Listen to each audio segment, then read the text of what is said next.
The PSP is a personal favorite handheld of mine to emulate. The library of games features a wide selection and modern aesthetic that's a natural evolution of the PS2 and PS1's digital futurisms. A lot of these games aren't talked about, surprisingly. What game do you think of when you think about the PSP?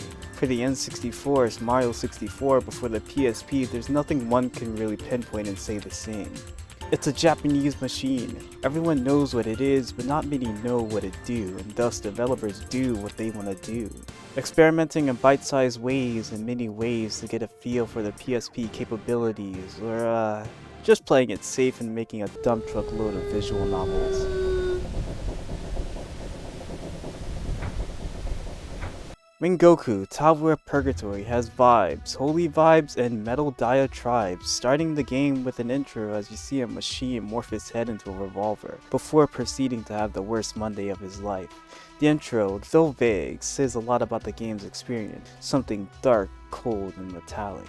Even the glimmer of light at the end is dim before the screen fades. But who cares about any of this esoteric nonsense? You can turn your head into a gun and wield swords. Are you excited for Pancrantanium mode? Unfortunately, you can't select it from the start, so the only thing left to do is to do the game.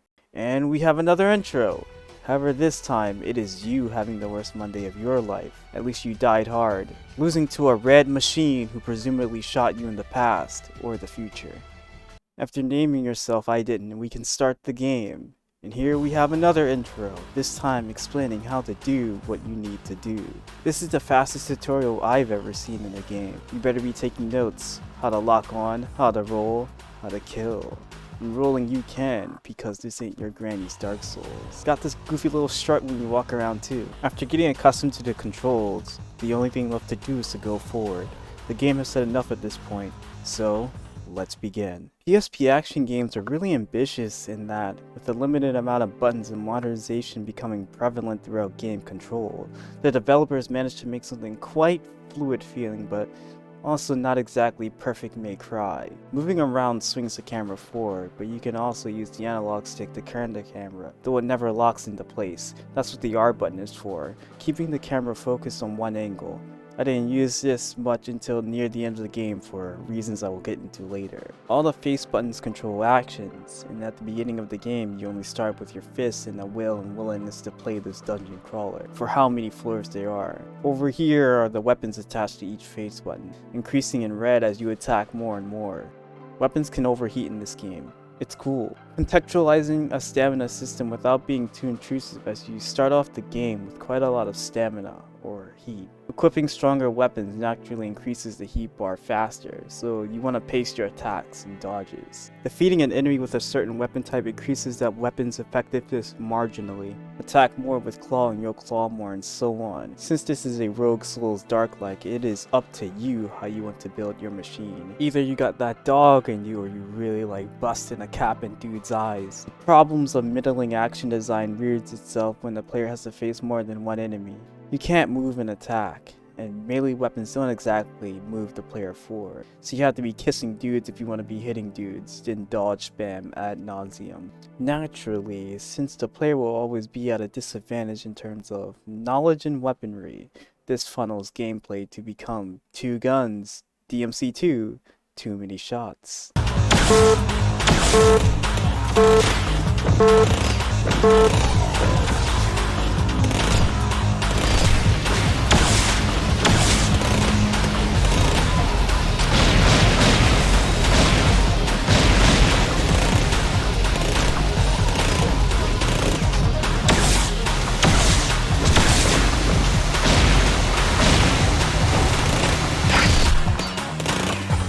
And unfortunately, it is the best strategy for survival, as weapon drops are difficult to come by early game, and dying results in losing all equipped weapons and items.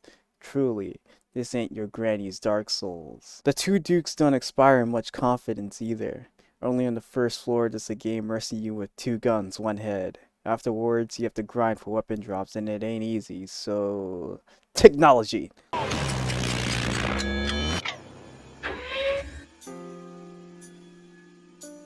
Another challenger? How many does that make? I've lost count. All these challengers. tirelessly trying to climb to the top of the tower. And every time I block their progress, the cycle continues forever. So why go on fighting? Just stop resisting and let yourself be beat. You think that would end it? No, in defeat we merely lose memory we no longer need. But we never die. We're never destroyed, you understand? I want freedom. I want to be released from this tower, from this control, from this immortal body of mine.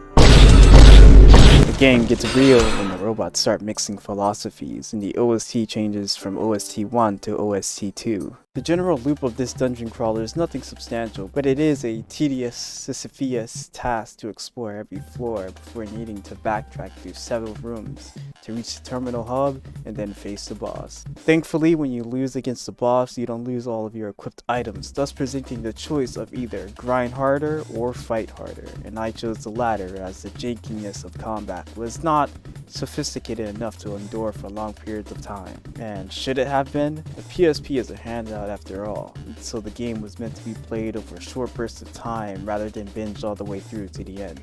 The story unfolds over each floor's boss battle, starting off with Amnesia, which is very fitting in a meta commentary kind of way. You piece together your purpose and chase the truth. Fight, evolve, fight boss.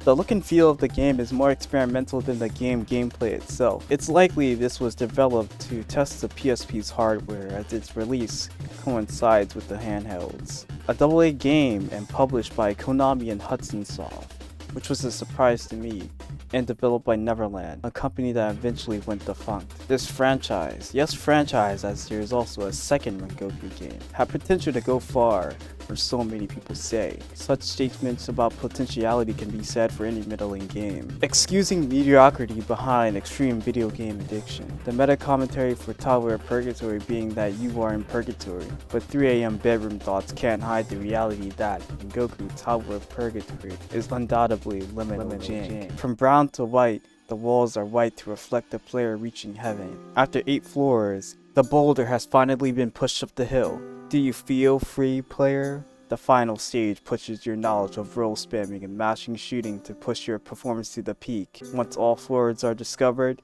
you can finally face the Red Machine, who defeated you a mere hour ago. Certain bosses require you to build around their performance because of high HP pools. This boss in particular... screw this guy. His laser cannon shreds HP in defense. Every laser cannon does. He also has a slow rocket launcher which halves HP instantly. And the PSP has a problem where the player cannot log on the enemies at further distances, probably due to rendering. Bonso Shinki has this problem too, but in that game it feels more like a feature than a boon of system requirements. Oh Bonso Shinki, I will talk about you some other day. Because the camera unlocks itself, you have to carefully angle yourself back and forth to stay focused on the boss. Because of his rocket launcher, you can't exactly position yourself forward else you'll get hit, so you have to run until he shoots it, then safely turn and press the R button to quick turn the camera. Even then, because of the fog in the room, you can't exactly see where he is. React slowly, you'll get hit and staggered. For this boss, I had to go for a melee build and let it rip. Even then, the boss has a flamethrower which overheats your parts and leaves you sterile. He also has a stun which can stun you for a full 5 seconds. No wonder the player lost in the intro. This dude is stacked. Once you defeat the final machine, you go on to meet the creator of it all. Or rather, his voice. He tells you to screw off and to reach the top of the tower again to meet your full potential or something. I don't think I will. You can leave me here, bro. I'll leave that quest to you, viewer. Completing the game unlocks the side modes, notably Pancrantanium mode and item swap mode. The online features that, of course, don't work on PPSSPP. All that's left is the gallery, and in here is some pretty appealing artwork done by Suemi Jun. Most of the designs are of the bosses you face, and it's really a sight. These machines feel like a mix of metal and overlying bone, looking like their very skeletal structure morphed into shape. Others straight up look alien. The PSP really doesn't do much of a good job bringing out this detail. What could have been if this game had been on the PS3 instead. But that's pretty much all of Rengoku here. I'm interested in asking questions such as, should you play this game in current year? Or should you play the prequel or the sequel?